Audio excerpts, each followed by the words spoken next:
For us to be able to base important decisions about how a treatment might affect a population based on data we gather from a sample, we require that one of two conditions be present.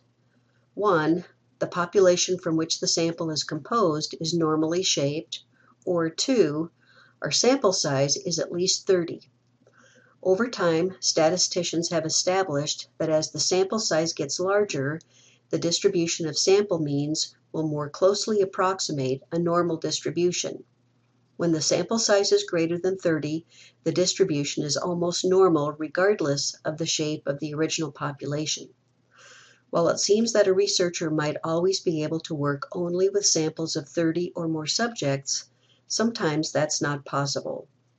Therefore, when a researcher must work with a smaller sample size, that is when the shape of the population becomes important. In addition to considering population shape and sample size in our decision-making processes as we conduct research, we also make some important assumptions about the sample mean. Theoretically, if you were to compose all possible samples from a population and then calculate an average score for each of those samples, the average value of all those sample means would be exactly equal to the value of the population mean. This fact should be intuitively reasonable. We would expect that the average of the sample means would be close to the population mean.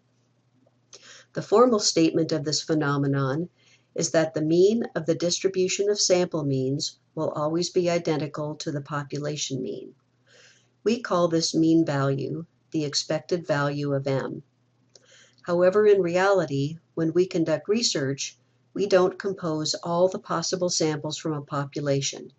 Typically, we compose one and we do our work with that one sample.